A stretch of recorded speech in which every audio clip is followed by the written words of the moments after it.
السلام علیکم ویورز، میں ہوں آپ کا ٹیچر زبیر وہاب اور آپ دیکھ رہے ہیں on line teaching YouTube channel. آج ہم اسلامیات کے سبق میں سے سورہ انفال کی آیت نمبر 59 سے 64 تک پڑھیں گے۔ تو آئیے دیکھتے ہیں آیت نمبر 59 سے 64 میں اللہ تعالیٰ نے کیا ارشاد فرمایا ہے۔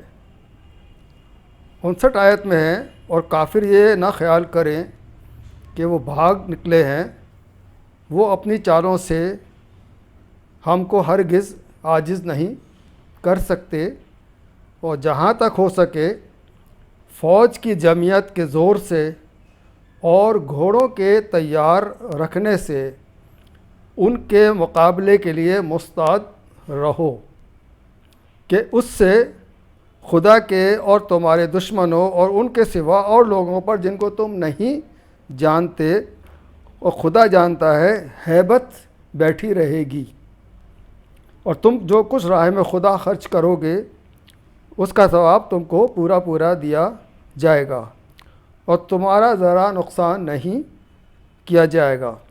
اور اگر یہ لوگ صلح کی طرف مائل ہوں تو تم بھی ان کی طرف مائل ہو جاؤ، اور خدا پر بھروسہ رکھو، کچھ شک نہیں کہ وہ سب سنتا اور جانتا ہے۔ اور اگر یہ چاہیں کہ تم کو فریب دیں تو خدا تمہیں کفایت کرے گا، وہی تو ہے جس نے تم کو اپنی مدد سے اور مسلمانوں کی جمعیت سے تقویت بخشی اور ان کے دلوں میں الفت پیدا کی۔ تب بھی ان کے دلوں میں الفت پیدا تم بھی نہیں کر سکتے تھے، مگر خدا نے ان میں الفت ڈال دی، بے شک وہ زبردست اور حکمت والا ہے۔ اے نبی، خدا تم کو اور مومنوں کو جو تمہارے پیروں ہیں کافی ہے۔ تو اس آیت مبارکہ میں اللہ تعالیٰ نے یہ ارشاد فرمایا ہے کہ کافر یہ خیال نہ کریں کہ وہ بھاگ نکلے ہیں، یا وہ ان کی جان بخشی ہو گئی ہے، یا وہ میدان سے فرار ہو گئے ہیں۔ نہیں، وہ اپنی چالوں سے عاجز نہیں کر سکتے، لیکن مسلمانوں کو یہ خبردار کر دیا گیا ہے کہ تم اپنی جنگی طاقت جو ہے وہ بالکل تیار رکھو۔ کیوں؟ وہ اس لیے کہ کافروں کا کوئی بھروسہ نہیں، وہ کب اپنے ہاتھ سے پھر جائیں، کب اپنے وعدے سے مکر جائیں۔ تو اس لحاظ سے اللہ تعالیٰ نے یہ کہا ہے کہ آپ کے مستعد رہو تاکہ ان پر تمہاری ہیبت بیٹھی رہے۔ ہیبت دشمنوں پر کیسے بیٹھتی ہے؟ جب وہ دیکھتا ہے کہ وہ جنگی ساز و سامان اس کے پاس میں بہت ہے، یہ تو ہمارے مسلمان جو ہے ہمارا مقابلہ کریں گے۔ تو پہلے زمانے میں گھوڑوں سے، اس آیت میں کہ گھوڑوں سے مستعد رہو، گھوڑوں کو تیار رکھو، تو پہلے وقت میں گھوڑے جو ہے وہ جنگی حکمت عملی میں بڑا سمجھو کہ ایک اہم کردار، اہم رول ادا کرتے تھے، اور گھوڑا چونکہ طاقتور ہوتا ہے تو وہ طاقت کی وجہ سے اس کا ایک سمبل ہے۔ تو آپ نے گھوڑے جن کے پاس میں زیادہ ہوتے تھے تو اسی فوج کو زیادہ طاقتور سمجھا جاتا تھا۔ تو اس آیت مبارکہ میں بھی یہی کہا گیا کہ گھوڑوں کو تیار رکھو اور مستعد رہو تاکہ تمہاری ہیبت تمہارے دشمنوں پر بیٹھی رہے۔ اب موجودہ دور میں اگر ہم دیکھتے ہیں تو گھوڑے نہیں ہیں، تیر نہیں ہے، تلوار نہیں ہے، نیزے نہیں ہیں، لیکن اس آیت مبارکہ کی روشنی میں تو ہمیں یہ چاہیے کہ جو بھی موجودہ جنگی ساز و سامان ہے اس کو ہم تیار رکھیں تاکہ کافروں کے دل میں ہیبت بیٹھی رہے۔ کافر کبھی ہم پر حملہ آور نہیں ہوں گے، اگر ہوں گے تو بڑا سوچ سمجھ کر ہوں گے کہ یہ بھی جنگی طور پر بہت مضبوط ہیں، ان کے پاس میں بھی جنگی ساز و سامان بہت ہے، تو یہ مسلمان جو ہے ہمارا مقابلہ کر لیں گے۔ تو یہ سوچتے ہوئے وہ کبھی بھی آپ پر حملہ آور نہیں ہوں گے۔ لیکن اگر اس آیت مبارکہ کے مخالف اگر ہم جاتے ہیں اور یہ اپنی اپنا ساز و سامان تیار نہیں رکھتے ہیں تو اس کا مطلب یہ ہے کہ ہماری ہیبت کافروں پر نہیں بیٹھے گی، اور کمزور خیال کریں گے اور جنگ کے لیے ہم پر چڑھائی کر دیں گے، لیکن جہاں ان کو علم ہوگا کہ یہ جنگی طور پہ بہت طاقتور ہیں، وہاں ہمیشہ جنگ سے پہلو تہی کرے گا اور اس سے بچنے کی کوشش کرے گا۔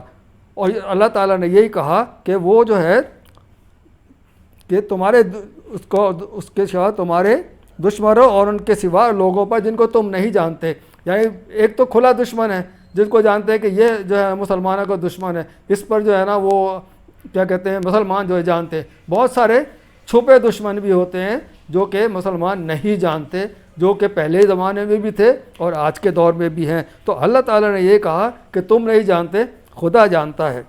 ٹھیک، آگے یہ کہا کہ اور جو خرچ کرتے ہو اس کا ثواب تم کو پورا پورا دیا جائے گا، تمہارا نقصان نہیں کیا جائے گا۔ اللہ تعالیٰ نے وعدہ کیا ہے کہ اگر میری راہ میں ایک خرچ کرو گے تو میں سے دگنا تگنا 10 گنا میں تمہیں دوں گا۔ تو اللہ تعالیٰ نے یہ کہا ہے کہ تم میری راہ میں خرچ کرو گے وہ میں تمہیں آگے سے آگے لوٹا دوں گا۔ اور آگے اس میں آیت میں یہ کہا گیا ہے کہ تو اگر وہ صلح کی طرف مائل ہو تو تم بھی مائل ہو جاؤ، لیکن اگر وہ اپنے عہد سے پھر جاتے ہیں تو پھر جو ہے تم ان سے صلح کا عہد نامہ ختم کر دو، اور پھر خدا بہتر جانتا بھی ہے اور سنتا بھی ہے۔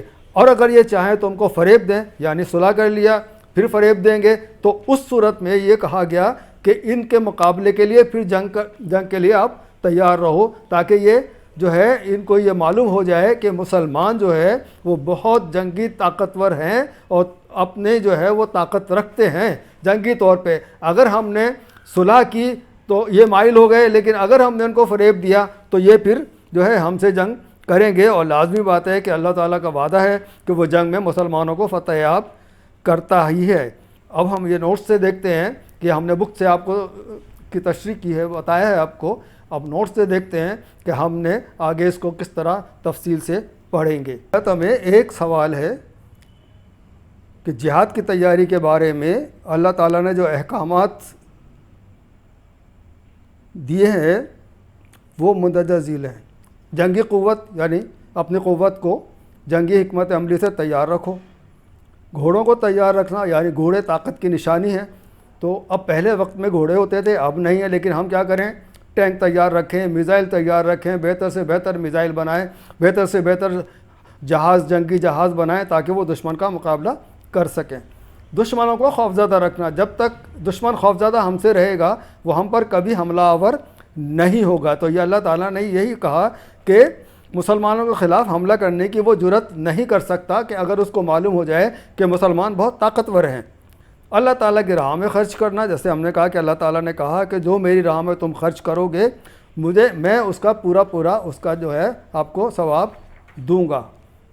ایک آیت ہے اس کا ترجمہ ہے، اور جہاں تک ہو سکے ایسی تیاری رکھو اپنی قوت سے، گھوڑوں کو تیار رکھو ان سے مقابلے کے لیے کہ جن سے خدا کے دشمنوں اور تمہارے دشمنوں اور ان کے سوا ان لوگوں پر جن کو تم نہیں جانتے خدا جانتا ہے ہیبت بیٹھی رہے گی۔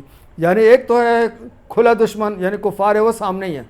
ایک ہے چھپا دشمن جو بظاہر مسلمانوں کے بیس میں ہی ہے، لیکن وہ مسلمانوں کو در پردہ نقصان پہنچانے کے در پہ ہوتا ہے۔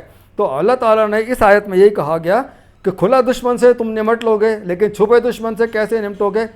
اگر تمہاری ہیبت بیٹھی رہے گی جنگی قوت کے طور پر تو کھلا دشمن تو خوفزدہ ہے ہی، لیکن جو تمہارے دشمن چھپے ہوئے ہیں جو تمہیں نقصان پہنچانے کے در پہ ہیں وہ بھی پیچھے ہٹ جائیں گے کہ اگر مسلمانوں کو علم ہو جاتا ہے کہ یہ جو ہے ہمارا جو ہے چھپا دشمن ہے تو وہ ہمیں نہیں چھوڑیں گے، تو اس لیے وہ پیچھے ہٹ جائے گا۔ تو ہیبت اگر بیٹھی رہے گی مسلمانوں کی تو بھی وہ پیچھے ہٹے گا۔ ایک آیت میں آگے ہے کہ وہی ہے جس نے تمہاری مدد کی اپنی طرف سے اور مسلمانوں کی جماعت سے، اور ان کے دلوں میں محبت پیدا کرتی۔ اگر تم دنیا بھر کی دولت خرچ کر دیتے تب بھی ان کے دلوں میں محبت پیدا نہیں کر سکتے۔ اس کا مفہوم یہ آیت میں فرمایا گیا کہ وہ اللہ ہی ہے جس نے نبی کریم صلی اللہ علیہ وسلم کو اپنی محبت سے سرفراز فرما کر ممتاز بنا دیا۔ تو اس آیت میں یہ کہہ سکتے ہیں کہ مومنوں کی جماعت سے تقویت جو ہے بخشی، اور اللہ تعالیٰ ہی کا خاص کرم تھا کہ جو دشمنیاں اوس اور خزرج کے درمیان چلی آ رہی تھی، دو قبیلے ہیں اوس اور خزرج، دو قبیلے تھے، ان کے درمیان دشمنی بہت عرصے سے چلی آ رہی تھی، لیکن اللہ تعالیٰ کی جو ہے نا وہ نصرت سے، اللہ تعالیٰ کی اس کے سے اللہ تعالیٰ نے کہا کہ میں نے ان کے دلوں میں جو ہے وہ الفت ڈال دی۔ اگر تم بہت ساری دولت خرچ کرتے پھر بھی یہ دو قبیلے آپس میں لڑتے ہی رہتے، لیکن میں نے ان میں یہ محبت پیدا فرما کر اور طاقت اور ان میں محبت کو جو ہے بخشی، ان کو الفت ان کے دلوں میں ڈال دی۔ آگے ایک آیت ہے، اے نبی خود و تم کو اور مومنوں میں جو تمہاری پیروی کرتے ہیں ان کے لیے کافی ہے۔ اللہ تعالیٰ نے آخر میں یہ اپنی نصرت کی، اپنی حمایت کی یقین یہاں کرائی ہے۔ مومنوں کو کہا گیا ہے کہ اگر تم اللہ تعالیٰ پر ایمان رکھتے ہو تو تمہیں ان کی احکامات کی پابندی کرتے ہو تو اللہ تعالیٰ انہیں کافروں کے مقابلے میں تمہیں فتح یاب کرے گا۔ جیسا کہ غزوہ احد میں مسلمانوں نے حکم کی پیروی نہیں کی تو کیا ہوا، احکامات کی پابندی نہیں کی تو کیا ہوا، مسلمانوں کو شکست کا سامنا کرنا پڑا غزوہ احد میں۔